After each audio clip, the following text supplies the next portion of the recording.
Alors, bonjour, bonsoir tout le monde. Je m'appelle Joanie Tremblay.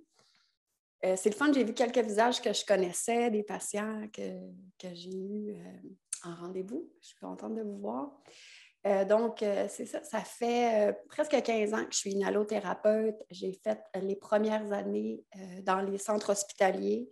Je me suis promenée beaucoup au Québec en tant qu'agence, puis à Sacré-Cœur à Montréal.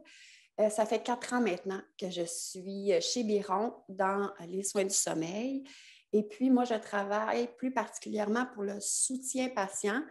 Donc, j'ai les questions et je tente de résoudre les problèmes des patients chez Biron à travers le Québec. Fait qu'en espérant que je puisse vous apprendre quelque chose ce soir, on va parler de l'entretien des équipements et des données d'adhésion.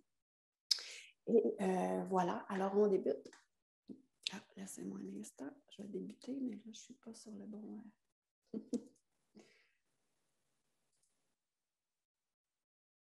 Bon.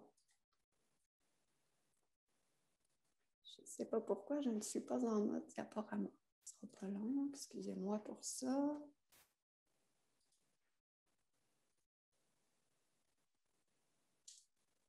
On reprend. Voilà, excusez-moi. C'est bien. Alors, voilà, entretien des équipements et données d'adhésion. Donc, les objectifs pour ce soir, en fait, on va parler de comment nettoyer l'appareil et ses accessoires, pourquoi on doit faire cet entretien-là et pourquoi on doit les remplacer malgré l'entretien qui sera fait. On va parler aussi, on va parcourir les données d'adhésion, donc vraiment les résultats que vous avez sur votre appareil, les chiffres souvent qu'on vous parle. Alors, on va parcourir ça un peu aussi à la fin de la présentation. Je vais juste fermer mon volume. OK. Alors, pour commencer, comment nettoyer? Je veux juste vous dire que premièrement, je trouve ça très pertinent qu'on revienne là-dessus. C'est souvent un bout qui est oublié ou mal compris, où il y a beaucoup de détails et tout commence avec un diagnostic. Donc, la plupart d'entre vous ont déjà un appareil, c'est déjà plus ou moins comment ça marche. Et il y a eu le fameux rendez-vous de départ qui nous disait tout, en fait. Hein? Vous aviez un rendez-vous, vous deviez choisir l'appareil, vous deviez connaître votre inhalothérapeute, savoir comment la machine fonctionne, c'est quoi l'apnée. On commence ça la première nuit, il y a un niveau de stress, puis en plus, on vous rajoute, vous avez du nettoyage à faire. Donc, ça peut être quelque chose d'assez intense, ce premier rendez-vous-là. Et souvent, il y a des petits bouts qui sont oubliés, tout à fait normal. La machine, le CPAP, c'est de la pression positive continue dans les voies respiratoires. C'est mécanique. Donc, on a des obstructions au niveau des voies respiratoires. La machine va pousser de l'air. On dit continue, donc à l'inspiration, mais à l'expiration aussi. Toujours garder une pression pour garder les voies respiratoires ouvertes. Et il y a un équipement qui vient avec ça, évidemment, un masque au visage, etc. Donc, c'est très important d'avoir un entretien et je vous explique comment et pourquoi. Donc, premièrement, pour alléger la présentation, on est allé avec principalement 3 appareils. C'est les appareils les plus récents dans les 3 compagnies qui sont desservies au Canada, qui sont approuvées par Santé Canada. Vous allez les reconnaître. Je vais parler un peu aussi des générations avant, parce que beaucoup d'entre vous qui ont les générations précédentes. Donc, on a de Fisher Pickle, la Sleep Style. Celle d'avant était la Icon, qui était gris foncé, un peu du même format. On a la ResMed, qui est la AirSense 11. Elle vient de sortir au octobre-novembre, l'automne 2021, donc assez récente comme appareil. C'est la nouvelle génération de ResMed, qui était AirSense 10 auparavant. On l'a dans le noir. Vous l'aviez aussi pour elle dans le blanc avec des belles feuilles. Donc, c'est la ResMed, la AirSense 11. Et on a dans le DreamStation, le DreamStation 2, donc qui remplace la blanche, l'appareil blanche de Philips. Donc, voici pas mal les 3 compagnies dans lesquelles je vais parler ce soir. Donc, premièrement, pour le nettoyage au niveau de l'appareil, c'est tout simplement de dépoussiérer l'extérieur, tout simplement, avec un épousseteur ou encore une lingette humide pour garder l'appareil intact, puis aussi les petites ouvertures pour s'assurer qu'il n'y a pas de poussière. Ensuite de ça, on a la tubulure. Donc, on a tubulure chauffante. qu'on va nettoyer une fois par semaine avec de l'eau tiède et savon doux. Donc, vraiment, on remplit un bassin, le lavabo ou un bol, un bassin d'eau tiède. On ne met pas de l'eau chaude. Pourquoi? Parce que c'est du plastique, du silicone. On ne veut pas endommager le plastique, le rendre plus fragile. De l'eau tiède et un peu de savon doux. On rince correctement, puis on suspend pour sécher, pour égoutter, parce que vous ne voulez pas avoir la pression à avoir des gouttelettes dans le visage. Maintenant, pour avoir une impression, c'est-à-dire pour un nettoyage plus en profondeur, mais qu'on reste quand même dans la douceur, on a des brosses à poils doux qui sont assez récentes, ça fait quelques années qu'on a ça, et puis qui sont flexibles, on va pouvoir aller vraiment nettoyer partout dans la tubulure. En même temps, ce n'est pas nécessaire.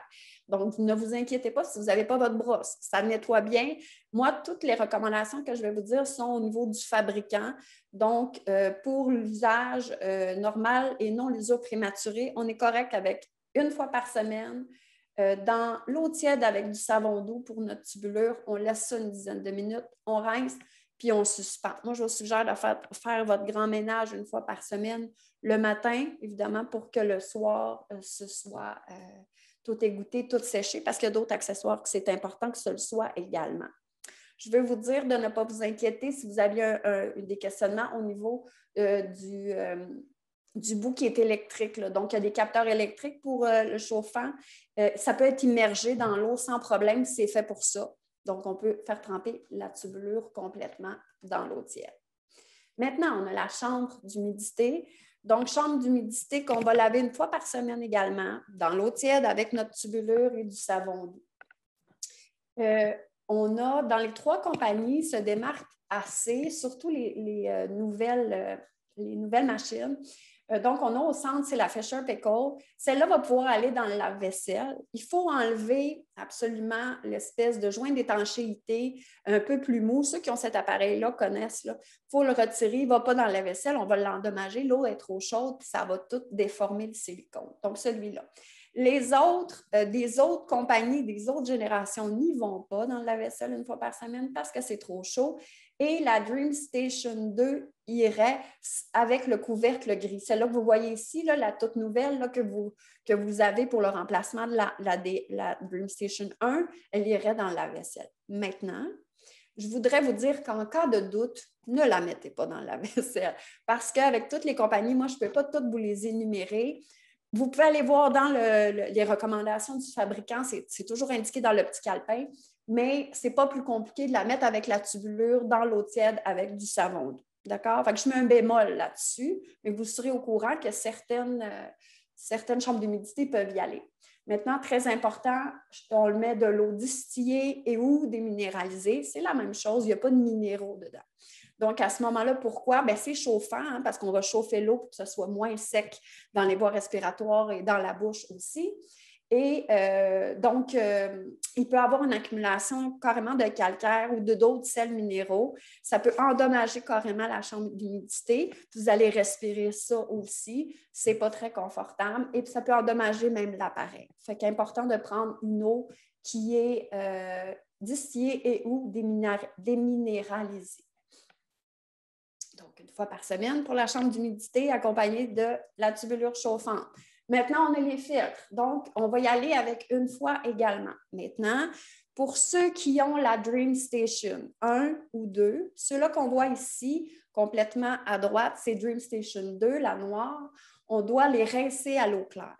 Fait que ça va durer 6 mois, plus longtemps, parce qu'il y a vraiment un rinçage qui se fait et la fibre est capable de prendre l'eau. C'est très important de le faire sécher complètement parce que ce filtre-là, ainsi que la Dream Station 1, c'est la même chose, il faut le rincer à l'eau claire.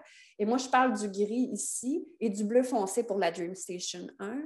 Pourquoi il faut le faire sécher complètement? Parce que c'est des fils qui sont à l'intérieur de l'appareil.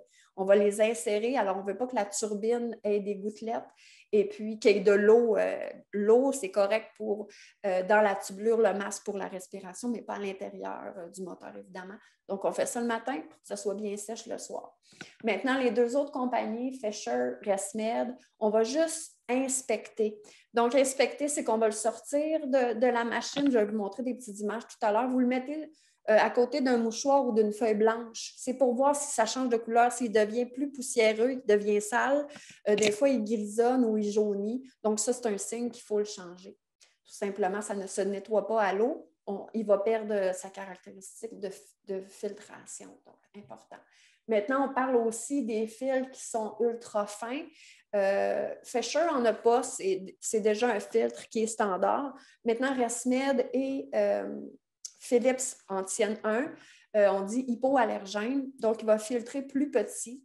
Il va faire le même travail, c'est-à-dire qu'il va être plus efficace pour un milieu qui est poussiéreux, des fumeurs, beaucoup d'animaux, aussi des gens, des patients qui ont problèmes pulmonaires chroniques, des asthmatiques, des allergies saisonnières. Fait que ça peut être vraiment pertinent. C'est le même, c'est-à-dire que pour ResMed, c'est le même principe. On fait juste le vérifier. Il dure aussi longtemps. On l'inspecte pour voir s'il est toujours adéquat à la bonne couleur, finalement. Pour ce qui est de Philips, il ne se nettoie pas. Il faut l'autre filtre aussi, donc il se met par-dessus. Vous voyez, ils ont un peu la même forme, il va se mettre par-dessus. Il ne se nettoie pas, il se change une fois par mois. Donc, ce n'est pas tout à fait le même fonctionnement pour le filtre ultra fin de ResMed qui est au centre. Alors, pour les filtres, voilà. Donc, on a les petites images, ça peut vous aider. La ResMed, c'est une petite porte en arrière, la AirSense 11. La 10, la porte est sur le côté. Puis, ça se peut que ce ne soit pas le cas, mais peut-être que j'apprends des patients là, en ce moment, là, aujourd'hui, qu'il y a un filtre sur sa machine. Comme il y a beaucoup d'informations, c'est connu, c'est normal là, qu'on n'ait pas tout, mais sachez que c'est vraiment important, ce filtre-là, parce qu'il protège votre moteur. Donc, on va en reparler. Fescher, c'est à l'arrière. Pour l'Icon aussi, est en arrière. Et puis, DreamStation sont un peu différents, sont à l'intérieur. Vous voyez, il faut retirer la chambre d'humidité, puis on a accès au filtre à l'intérieur de la machine. Et puis, DreamStation 1, la blanche, c'est une petite porte sur le côté, donc qui est à l'intérieur de l'appareil aussi. Je vais juste en profiter pour vous parler d'un joint d'étanchéité. Vous avez remarqué, quand on enlève les chambres d'humidité, dans les 3 cas, il y a un autre morceau de plastique, on appelle ça le joint d'étanchéité, qui va aller vraiment s'attacher, qui va faire l'étanchéité entre l'appareil et la chambre d'humidité. Donc, ce joint-là est important de le nettoyer. Donc, vous allez juste aller avec un chiffon, enlever s'il y a des obstructions, des poussières, des saletés. Bon, c'est normal, c'est un milieu avec de l'eau, c'est possible qu'il y ait des saletés. Donc, on y va simplement avec un chiffon. On n'a pas besoin de le changer, à moins qu'il soit déformé. Ça peut être une raison d'un bruit ou d'une fuite. Mais vraiment, habituellement, ce n'est pas... c'est rare que ça fait ça. Mais on va aller nettoyer. Il y a tout le temps des exceptions. Hein? Pour la ResMed de la AirSense 11, le joint d'étanchéité, ne le cherchez pas. Ils l'ont mis sur la chambre d'humidité pour le nettoyer en même temps. Donc, évidemment, on va le nettoyer une fois par semaine avec le reste. Mais si vous voyez un morceau étrange que vous ne saviez pas, donc à l'intérieur de votre appareil, vous allez le découvrir en enlevant la chambre, excusez-moi. Vous allez pouvoir le nettoyer avec une lingette ou un chiffon. Alors, voilà pour les joints d'étanchéité. Maintenant, on va parler des masques. Le masque, bon, hein, souvent, c'est ce qui nous concerne le plus.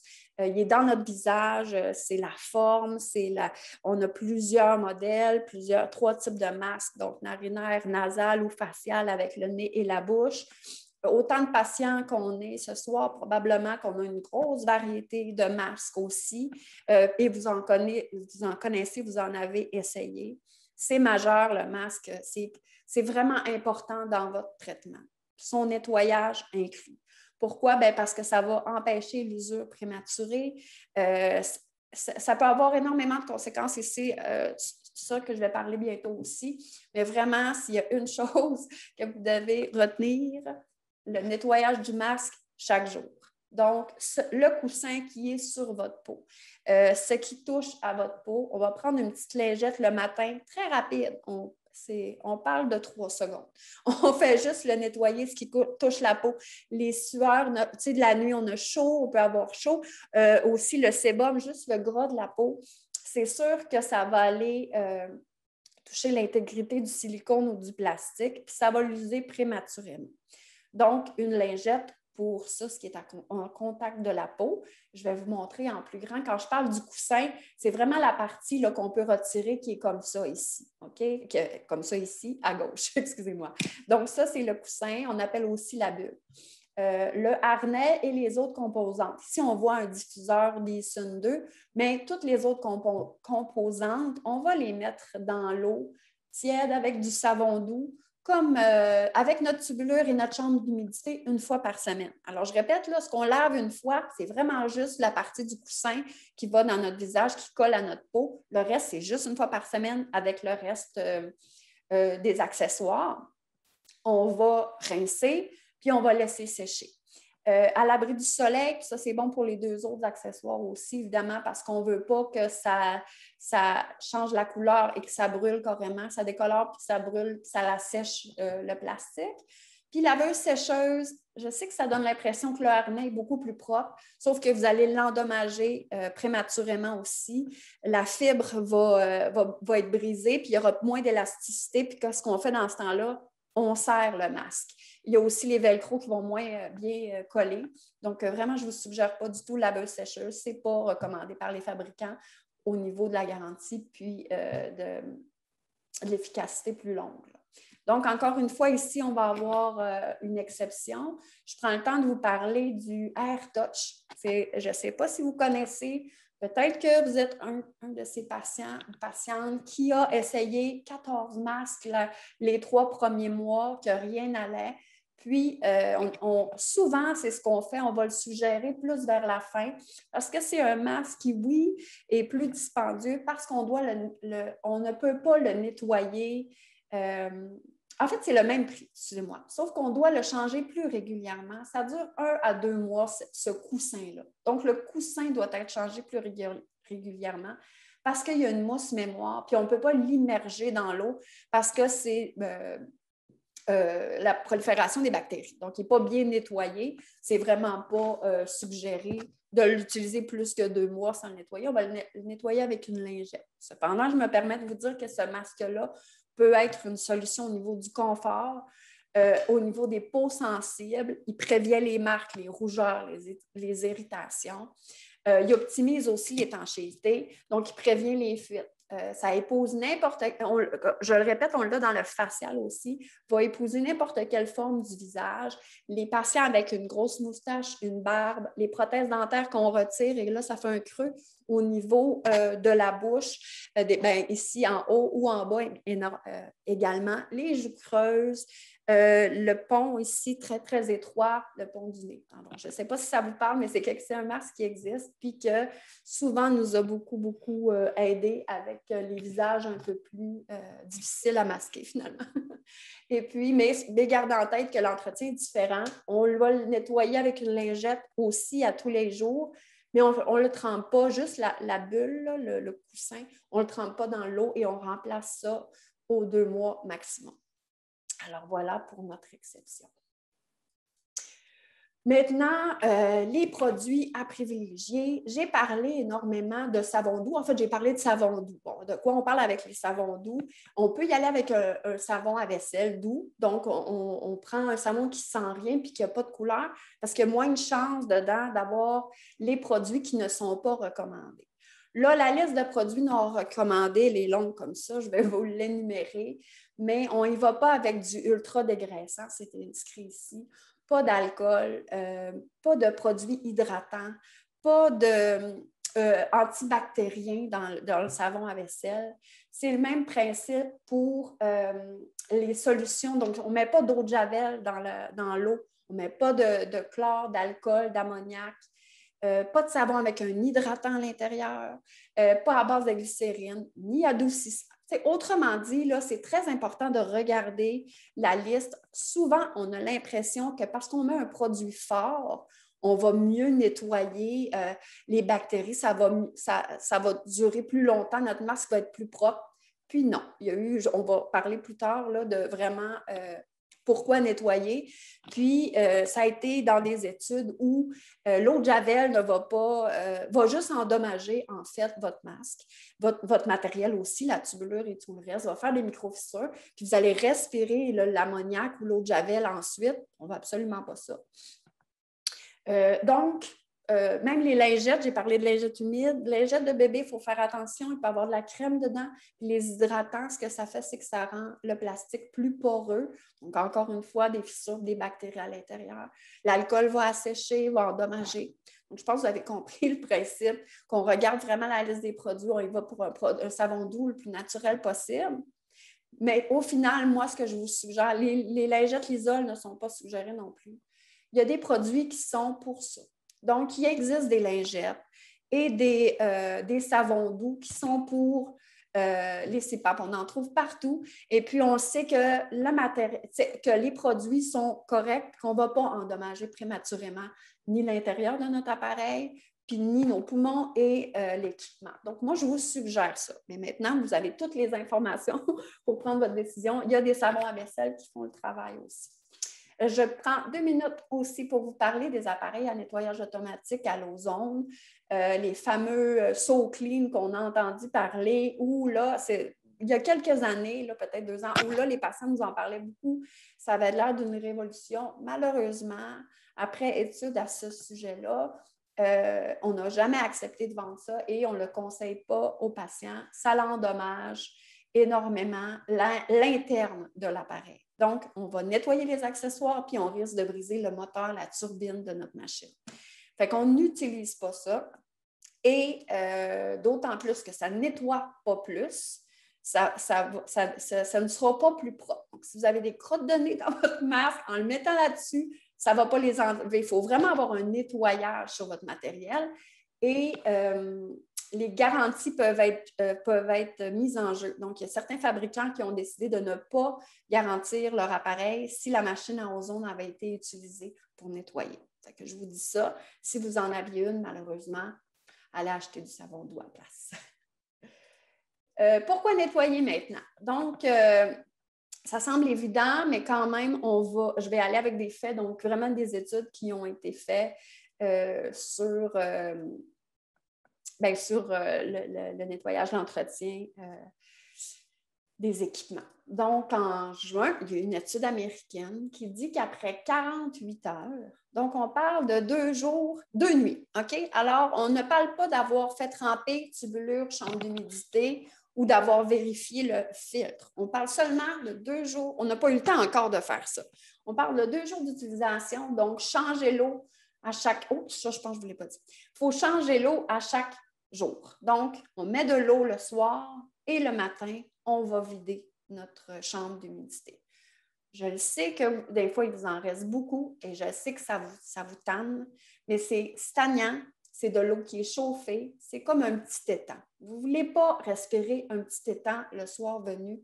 C'est vraiment un petit nid de bactéries. Et puis, selon les études, vraiment, après 48 heures, si vous n'avez pas changé l'eau, en fait, si vous avez changé l'eau ou pas, c'est la même affaire. Et si vous n'avez pas nettoyé au niveau de votre masque, 2 fois seulement, on a déjà 48 de la surface des accessoires qui ont développé plus de 2000 colonies de bactéries. Autrement dit, en 2 jours, les bactéries ont pris possession de la place et ça ne fait que commencer parce qu'on met ça chaque nuit. Donc, ils ont nettoyé avec un savon doux. On n'a pas pris d'eau de javel ou d'alcool et un seul lavage, ça permet de diminuer le nombre de bactéries. Donc, ça diminue la prolifération, quitte à même la stopper pour les 6 premiers mois. Après 6 à 12 mois, il est difficile de diminuer cette croissance bactérienne-là et de là le pourquoi où on doit le remplacer. Okay? Marque de 6 à 12 mois, ça va toujours dépendre de votre nettoyage parce que ça peut être 4 mois si vous avez très peu nettoyé votre matériel. De 6 mois à 1 an, je vais vous dire quel accessoire là, entre ça. Si vous avez un bon entretien, 1 fois par semaine et à chaque jour pour l'eau et le masque, on parle de 6 à 12 mois pour le remplacement. Pourquoi? Bien parce que les bactéries ont pris possession et puis on parle de contamination. Fait que quand je dis ça, je parle de congestion nasale répétitive, de petites infections respiratoires qui revient tout le temps. Vous vous trouvez un peu plus enrhumé tout l'hiver. Bien, ça peut vraiment avoir... c'est un lien direct avec l'entretien et le remplacement de vos accessoires. Alors, pourquoi remplacer le matériel? Bien, écoutez, 3 choses que je vais répéter tout au long. C'est vraiment au niveau de la prévention des infections. Donc, on ne veut pas de contamination, comme je viens de vous le dire. Fait que, premièrement, c'est ça. Lorsqu'on va nettoyer, lorsqu'on va utiliser masque, chambre d'humidité, filtre et tubulure, on l'utilise 4 à 5 heures si on a un traitement qui est adhérent. Donc, un minimum de 4 à 5 heures idéalement. C'est des chiffres, on va en parler tout à l'heure. Il nous faut quand même des barèmes et nous, c'est ce qu'on prend en considération.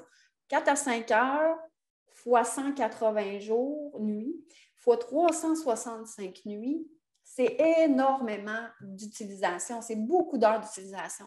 Si vous vous évaluez autour de vous, là, il n'y a pas grand-chose que vous utilisez autant que ça. C'est respiratoire, donc quand même, c'est un endroit qui est vulnérable, c'est notre santé. Puis, donc, évidemment, c'est à nettoyer et à remplacer. Qu'est-ce qu'on peut utiliser autant que ça? C'est peut-être nos draps. Je me permets de dire qu'on les nettoie et qu'on les change. Alors, prévention des infections, premièrement, efficacité du traitement, puis je vais vous expliquer pourquoi ça peut en venir là. Et évidemment, pour la protection de l'appareil, donc il peut y avoir une détérioration prématurée des accessoires, mais aussi de l'appareil en tant que tel. Et puis, vous savez sa valeur, donc évidemment, on veut la garder le plus longtemps possible. Donc, je vous explique comment on peut, c'est quoi l'escalade où on se dit, je n'ai pas lavé ma tubulure, ça fait 4 mois, ou mon masque, comment mon traitement peut être affecté. Donc, premièrement, le masque devient plus mou. Hein? Donc, on va parler d'autour de 6 mois. On va commencer à avoir un masque au niveau de la bulle qui va être plus molle. C'est une usure normale, comme je vous dis. C'est énormément d'heures d'utilisation. Fait que même si elle est nettoyée, après 6 mois, ça perd de son étanchéité. Fait que qu'est-ce qu'on va faire? Aussi, au niveau du harnais, les fibres deviennent de plus en plus molles. On a ça en arrière la tête. Ça bouge toute la nuit avec notre cuir chevelu qui peut être gras. C'est sûr que ça va aller endommager la fibre touchée. Donc, ça fait des fuites. Hein? Puis là, qu'est-ce qu'on fait quand on a des fuites? Ou on appelle son inhalo, ou on va serrer les gants, le harnais. Donc, on va aller stretcher ça dans notre visage. Beaucoup moins confortable. Un masque serré sans aucune fuite ne veut pas nécessairement dire que c'est efficace. Au contraire, au niveau des masques faciales, si on va serrer au niveau du bas, qu'est-ce que ça fait? C'est que ça crée des obstructions parce que vous allez reculer la mâchoire. Puis ce qu'on veut, là, c'est que ce soit ici libéré puis désobstrué. Fait qu'on peut se créer des apnées en serrant trop son masque parce qu'il est rendu usé, normal, une usure normale. Donc voilà, fait que ça va être un ajustement plus serré ou on n'est plus capable de l'ajuster, donc il y a des fuites partout, ça nous réveille, très inconfortable. On reprend des micro-éveils, donc on est venu parce qu'on avait de la misère à dormir, parce qu'on se réveillait toute la nuit sans s'en rendre compte, qu'on se réveillait très fatigué. Qu'est-ce qui se passe? On a les mêmes symptômes parce qu'on va utiliser moins l'appareil ou autant, mais elle va être moins efficace à cause de notre masque. Il y a des fuites qui peuvent être au niveau de la tubulure également. Et qu'est-ce que ça fait? Fait que diminution de notre sommeil récupérateur. Notre traitement est moins efficace, notre traitement est moins pertinent même. Puis, souvent, moi, j'ai des patients qui m'appellent et qui me disent peux-tu aller voir ma machine? J'ai l'impression que ça va moins bien. J'ai l'impression que je suis plus fatiguée. Je pense qu'elle ne marche plus. Je pense qu'elle ne pousse pas assez d'air. Souvent, je me fais demander ça. La majorité du temps, parce que c'est rare que ça change du jour au lendemain ou des patients, ça fait 5 ans, 3 ans qu'ils ont le traitement, puis là, les symptômes reprennent. C'est pas normal. Il y a souvent quelque chose et la majorité du temps, c'est que le masque, ça fait 3 ans, 5 ans qu'ils l'ont, évidemment. Il est plus efficace. Et puis, la majorité, ça peut même aller jusqu'à affecter les chiffres de sa machine. Mais souvent, ce que je vois, c'est que les chiffres sont bons, mais que je vois que l'entretien ou le remplacement ça m'arrive souvent que le remplacement des accessoires n'a pas été fait. Fait que gardez ça en tête. Lorsque vous pouvez sentir peut-être un retour des symptômes, c'est bon d'appeler là, son professionnel de la santé, son médecin, absolument. Mais là, vous avez cet outil-là de plus à vous dire, bon, je me questionne, je me sens fatiguée, je ne suis pas confortable avec ma machine, je la mets même plus 4 heures, je la mets 3 heures, je l'enlève la nuit, je ne m'en rends pas compte. C'est vraiment le confort. Des fois, c'est le confort inconscient et, dans la nuit, et puis on est dû pour remplacer. Ou on a mal nettoyé, ou on n'a pas nettoyé non plus. Donc, c'est vraiment, vous pouvez maintenant vous questionner là-dessus, vous avez cette information.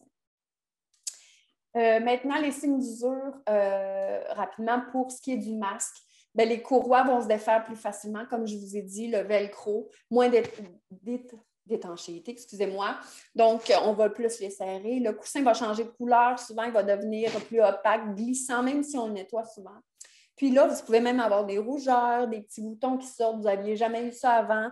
Vous avez une grosse marque sur le nez. Bon, c'est peut-être parce que le masque est trop serré puis c'est dû à être changé. On parle de changer le coussin aux 6 mois. Idéalement, le masque au complet, si ce n'est pas possible, on change aux 6 mois que le coussin et le masque au complet une fois par année. Pour avoir un bon traitement à l'année, quand vous achetez un masque, je vous suggère, encore une fois, d'acheter le coussin avec en même temps, puis vous allez être bon pour 12 mois d'un bon traitement, le confort, etc.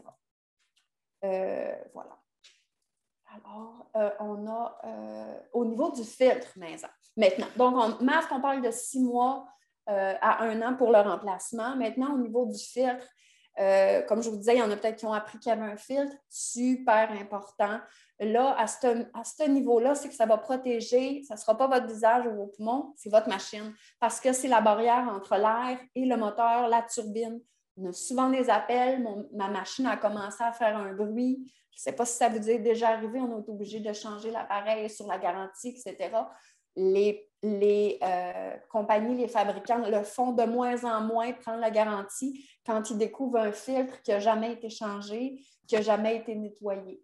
Donc, très important, ça va vraiment, c'est ça, ça peut même faire en sorte que votre traitement est moins efficace parce que ça peut même faire diminuer la pression qui est générée parce que le moteur va trop surchauffer, va trop tirer. Fait que soyez attentifs à ça, les filtres.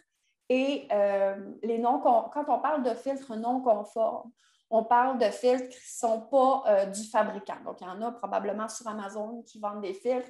Ils ont la même forme, mais ils sont sont soit trop fins, soit trop épais et ne vont pas filtrer correctement. Donc, pour quelques dollars, là, moi, je vous suggère fortement de préserver votre appareil et d'avoir les filtres qui sont vraiment du fabricant pour protéger. Monsieur Pierre, on va prendre les questions après la conférence. Ça va me faire plaisir de répondre à vos questions. Donc, pour ce qui est du changement de filtre, donc comme je vous disais, pour savoir s'il est à changer, première chose, c'est de regarder à chaque semaine la couleur. Donc, ça va dépendre de votre environnement. Fait que la couleur gris, jaunâtre, beaucoup de poussière dessus, on va le changer. Au niveau des compagnies, c'est un peu différent parce que Philips, les DreamStation, on va les nettoyer à l'eau claire, donc aux 6 mois maximum. Les SleepStyle, on dit aux 3 mois maximum. Lorsque vous achetez votre Fisher Pickle, vous avez un autre filtre dans le sac de surplus. Mais à moi, je suggère toujours à mes patients d'en acheter 2 autres. Comme ça, on est bon pour l'année, on part pour l'année, on sait que on est correct, puis notre appareil va être bien entretenu. AirSense, on dit de 1 à 6 mois également. C'est pour ça qu'on vous dit de l'inspecter à chaque semaine. Pourquoi? C'est vraiment l'environnement qui va faire une différence. Donc, on a les fumeurs où on va changer le filtre vraiment plus régulièrement, comme les 3 appareils vraiment importants. Il va changer de couleur rapidement.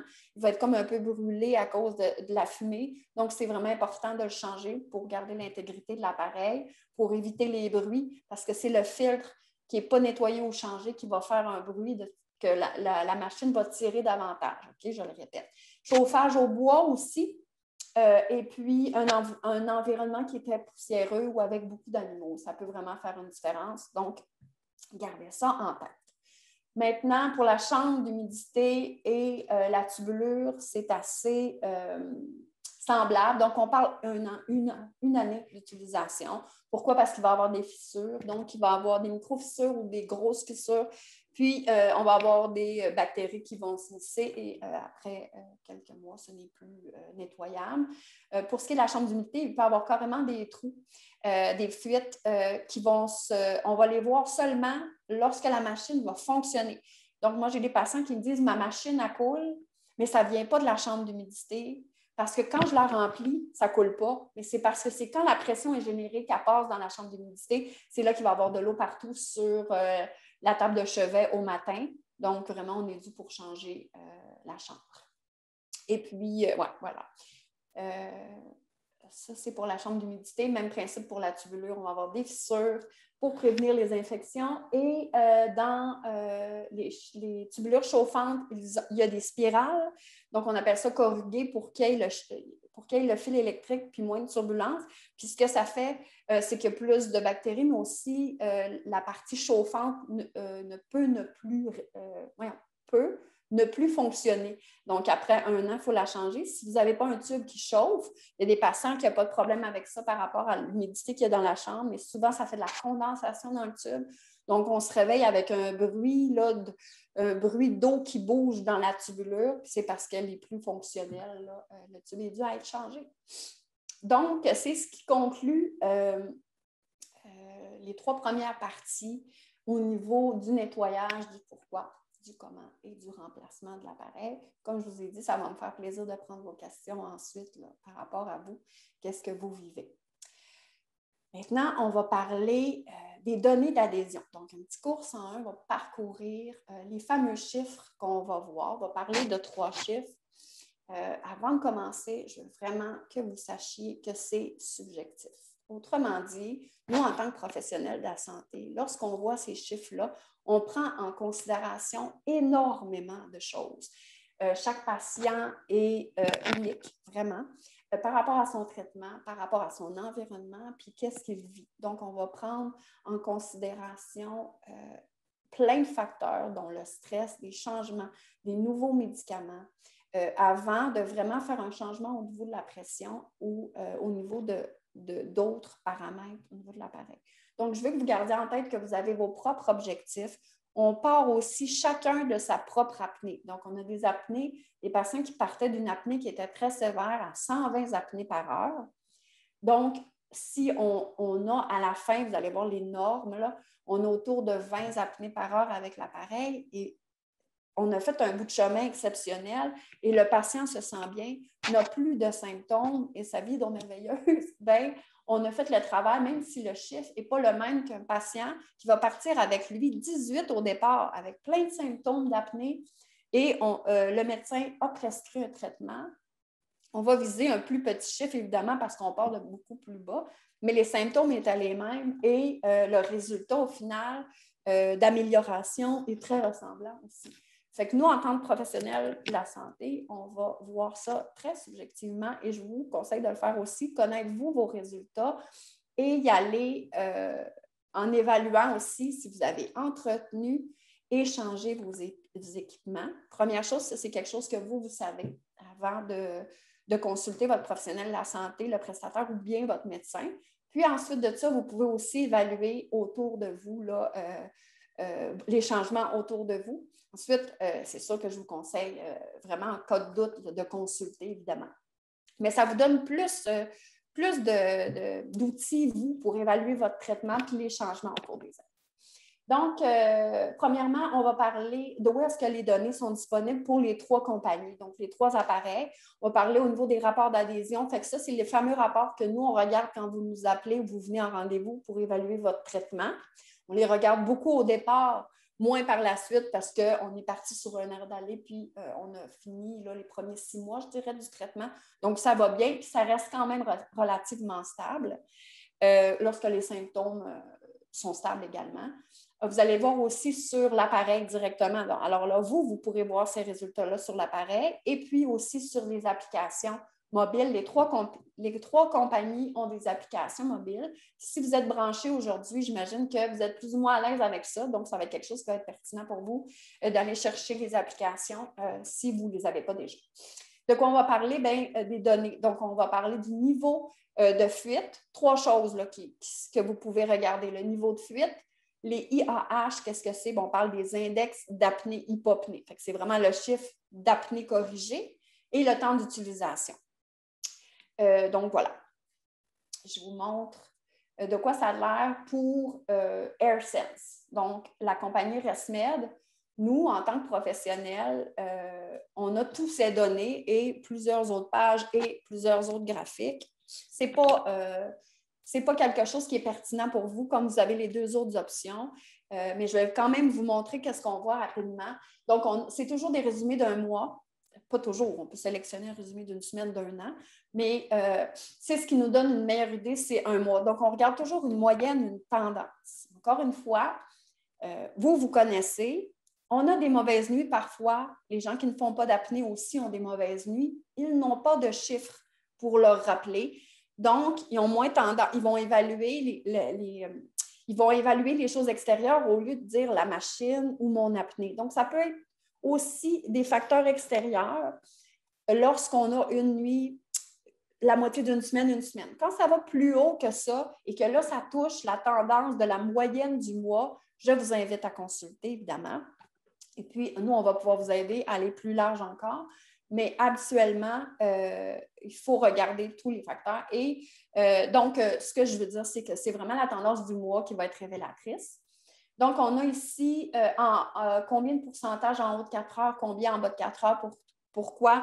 Comme je vous disais, 4 heures, c'est notre chiffre, c'est notre barème qui, au niveau de l'adhésion, comme on dit, un patient adhérent, parce qu'il prend plus que 4 heures, souvent, c'est là où on va voir aussi des résultats. Donc, tant que vous partez 2-3 heures par nuit, ça va être plus difficile d'avoir un résultat au niveau de vos symptômes. En haut de 4 heures, ça fait vraiment, c'est là qu'on commence vraiment à avoir des résultats puis à être encouragé aussi par l'utilisation de l'appareil. Ensuite, l'utilisation moyenne, donc là, ici, on a un beau 8 heures par jour. Là. Ça, c'est très, très beau. Il y a des patients qui vont faire 3 heures toutes les nuits, toute leur vie, même sans appareil, avec appareil. C'est pas grave, ça va être 3 heures avec l'appareil, ça va être 3 belles heures dans la nuit qui vont aider à récupérer. Fait que, comme je vous disais, c'est vos objectifs à vous. Si vous réussissez à faire 4 heures, c'était votre objectif de départ, bravo. Écoutez-vous puis continuez dans ce sens-là. Le but, c'est jamais d'avoir 12 heures, même s'il y a des patients qui dorment 12 heures. Ils sont vraiment chanceux. Mais eux, c'est ça qu'ils ont besoin. C'est ça leurs habitudes. Fait qu'allez-y vraiment personnellement. Ensuite de ça, on a les fuites. Donc, les fuites, nous, on a, bon, vous voyez la médiane, le 95 percentile, le maximum. Donc, vous avez juste un chiffre. Souvent, dans chaque machine, ça va dire un bonhomme vert ou un bonhomme rouge. Donc, on ne va pas dans la précision, mais ce que l'appareil, avec son algorithme de AirSense, va demander, c'est 24 litres minute. Fait qu'il considère qu'en haut de 24 litres minute, c'est trop de fuite. Et puis, ça peut mettre en jeu le traitement. Donc, la pression ne sera pas assez forte parce qu'il y a trop de fuite autour. Encore une fois, subjectif. J'ai des patients, on a tous essayé les masques, pas possible. Et ils ont des fuites à 50 litres minute, mais ils dorment bien. Ils dorment 8 heures, ils se lèvent heureux, plus de symptômes. Il n'y a pas de blessure, il n'y a pas rien. Puis les apnées sont réglées, sont corrigées également. Bien, on ne va pas inventer un autre masque pour lui. On ne va pas s'acharner d'avoir un en bas de 24 litres minute. C'est correct, ça fonctionne. On regarde pour le patient. Fait que je vais lui dire, le bonhomme rouge, regardez-le plus. Il est juste tannant, mais ça ne veut pas dire que votre traitement n'est pas efficace. Je vous répète, c'est personnel. Ensuite de ça, au niveau IAH, donc la troisième, c'est un chiffre qu'on va regarder beaucoup. Donc, c'est inférieur à 10. Entre 5 et 10, on va tolérer, on est content. En bas de 5, c'est ce qu'on vise la majorité du temps. En haut de 10, encore une fois, ça dépend d'où on part, je vous l'ai dit. Si on part à 120 et qu'il nous en reste une vingtaine, c'est merveilleux et le patient se sent beaucoup mieux. On ne réussira peut-être pas à aller plus bas que ça. Le médecin va être d'accord avec ça, puis on va y aller comme ça des fois. Souvent, la solution, on a remplacé les accessoires, le patient a pris du poids, par exemple. Ça peut être une raison pour qu'on va augmenter un petit peu la pression, mais des fois, il n'y a aucun changement, puis on peut mettre 20 cm d'eau de pression. Puis pour les patients qui connaissent ça, 20 cm d'eau de pression, c'est quasiment la force centrifuge, là. C'est vraiment beaucoup de pression dans le visage. Puis on va avoir encore un paquet de fuites. Puis les apnées ne vont pas bouger. Fait qu'on va y aller pour le confort, on va évaluer les symptômes, puis on va essayer de tout prendre ces chiffres-là, puis les mettre à l'idéal. OK? Fait que ne pas se comparer entre vous non plus là, avec vos apnées. C'est vraiment différent d'un patient. Alors, maintenant, on a sur l'appareil. Donc, ResMed, on va sur la machine. Là, on a le AirSense 10. Le 11, là, qui est à gauche, un visuel un peu différent. Mais le AirSense 10, là, je peux vous le montrer comme ça. Ça ne parle pas, il n'y a pas de son. Mais ça va être au niveau rapport sommeil dans le bas. Et là, vous allez voir les heures d'utilisation, les événements par heure. Puis on parle événements, on parle de IAH. Puis il y avait les petits bonhommes étanchéité du masque. Et humidité. Donc, si le bonhomme rouge au niveau de l'humidité, c'est parce qu'il ne chauffe plus ou il y a un problème au niveau de la tubulure, ça, vous pouvez regarder ça également. Mais vraiment, le bonhomme rouge pour les fuites sur la AirSense 10. Et un peu similaire, là, au niveau de la AirSense 11, on va avoir usage avec l'horloge, bien évidemment, les heures d'utilisation. Les événements, on parle des apnées. Et le masque, c'est au niveau de l'étanchéité aussi. Fait qu'on parle toujours de ces 3 données-là que vous avez et que c'est amplement suffisant pour évaluer là, quotidiennement votre traitement. Puis ce n'est pas obligatoire de le faire non plus, dans le sens que si ça va bien, pas de symptômes, ce n'est pas obligatoire de regarder ça. Vous n'êtes pas négligent parce que vous ne regardez pas vos résultats. Et s'il y a des symptômes de nouveau, peut-être que ça peut être pertinent d'aller voir et puis de connaître qu'est-ce qu'ils veulent dire. Finalement, l'application. Donc, l'application pour ResMed, c'est My Hair. On l'a sur Android et sur Apple. Et vous pouvez aller voir, vous devez vous... attendez, comment ça s'appelle? Donc, vous pairez avec le Bluetooth et l'appareil, donc avec votre iPad ou votre téléphone. Ensuite de ça, tous les matins, pouf, ça va popper. Vous allez avoir votre score, des couleurs et encore une fois, des résultats. Donc, ça peut être intéressant pour ça également. C'est la même chose. C'est la même chose au niveau du Sleep Style. Donc, vous voyez, on voit les 3 choses, nous, principalement. Pour Fisher Pickle, on a les heures d'utilisation, 0% plus de 4 heures, moins de 4 heures, donc toujours au-dessus de 4, c'est une bonne adhésion. On a un IH à 6,3, pas de souci. On est en bas de 10. Et puis, on a 90e percentile de fuite. Donc, la majorité des fuites, on est à 72 litres minute. Bon, là, ça fait beaucoup parce que la AirSense, c'est 24 litres minute. Mais nous, en professionnels de la santé, on sait que le Fisher Pickle, eux, leur algorithme, c'est 60 litres minute parce qu'ils calculent différemment. Donc, ils ne tolèrent pas plus de fuite, mais le calcul est différent. Et avec l'espace mort, je ne rentrerai pas dans les détails, mais le chiffre pour nous, c'est 60. Et vous voyez, là, c'est 72. Donc, il y a plein de possibilités. Il y a trop de fuite, c'est pour ça que le patient va l'utiliser un peu moins longtemps. On peut évaluer ça. Ou ça peut être, moi, je regarde ça et je vois que c'est un très beau rapport, une belle adhésion. Et si le patient n'a pas de symptômes, j'ai juste des félicitations à faire. Donc, ça ressemble à ça pour la Fisher Pickle, le visuel que nous avons et que les médecins ont également. Pour ce qui est de l'appareil, vous avez le bouton là, qui est complètement à droite, les 3 petites lignes. C'est écrit menu dessus.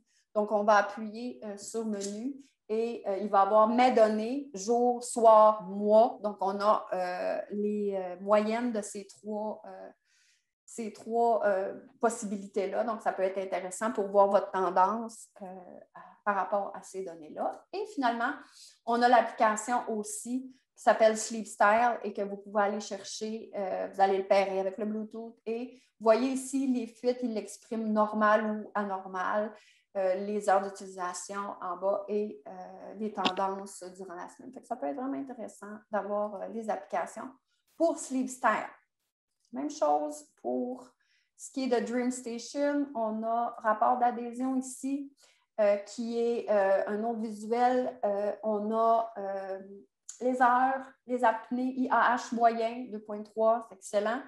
Patient qui dort 10 heures et pourcentage moyen de la nuit en fuite importante. Donc, on a une autre façon d'exprimer les fuites pour Philips, c'est 10% maximum. Donc, si on a 10% de fuites importantes et plus, on se dit qu'il y a peut-être trop de fuite, ça peut toucher au traitement. Ce patient-là a 0 fuite. C'est vraiment, vraiment droit. Moi, quand je vois ça, j'ai tendance à me dire peut-être que le masque est trop serré. Moi, c'est mon réflexe parce que des petites fuites, des fois, quand on bouge, c'est juste normal. Il doit se réveiller, le visage rougit. Donc, c'est pas mieux de trop serrer le masque. Ça ne veut pas dire que c'est plus efficace. Ça peut être moins confortable. Donc, c'est ça pour DreamStation, donc la compagnie Philips. On a ici, au niveau de l'appareil, vous allez... là, il n'y a pas de vidéo pour celui-là, mais ça va être Mes infos. On roule le bouton et puis on va aller avoir encore, là, ça va s'exprimer de la même manière pour les heures, les fuites et les apnées. Même chose pour la DreamStation 2 et les touch, c'est le fun. C'est différent. Puis vous allez toucher pour avoir plus d'informations au niveau de ce qui est turquoise là, à droite. Et puis vous allez avoir plus d'informations plus précisément dans vos résultats. Dans les heures, les jours, plus de 4 heures, IAH et l'ajustement du masque, ce qui veut dire les fuites correctes ou pas. Donc, vous allez pouvoir voir ça ici pour la DreamStation 2. Et finalement, l'application s'appelle DreamMapper pour DreamStation. Va fonctionner avec le DS2 aussi. Là, on voit le DreamStation 1, mais il fonctionne aussi et on va l'appairer avec le Bluetooth. Donc, voilà pour ça ici. Donc, c'est ce qui conclut ma conférence. Donc, fiez-vous à vos symptômes, aux changements que vous avez autour de vous. On respecte bien le nettoyage, les remplacements. Maintenant, vous savez pourquoi on doit le faire. C'est bon de s'intéresser à son traitement, à ses données. Puis, avec tout ça que vous avez maintenant, vous allez pouvoir faire une évaluation qui est différente, qui est plus complète. Et puis, en cas de doute, évidemment, on est là pour ça. Vous consultez votre professionnel de la santé. Puis, ça va me faire plaisir de vous aider. Je peux, avant les questions, je vais juste vous parler de ma compagnie chez Biron. Donc, ça fait 4 ans que je suis là. Et puis, je suis vraiment fière en tant qu'inhalothérapeute de travailler à cet endroit-là. Au niveau du service, on est partout, au sens où on a une belle plateforme sur Internet, là, au niveau numérique. Le site est complet, énormément de choses sur les soins du sommeil. On a une boutique en ligne où l'on peut parler avec un inhalothérapeute. Donc, vous n'allez pas parler avec le service à la clientèle ou l'administratif lorsque vous cliquez sur le chat. Moi, j'en fais du chat. Donc, vous parlez vraiment directement à un professionnel de la santé qui a accès à votre dossier, à vos résultats et puis qui peut vous aider dans énormément de choses. Donc, ça peut être vraiment le fun. Et puis, on a aussi une page Facebook, je ne sais pas si vous la connaissez, il faut être client chez Biron.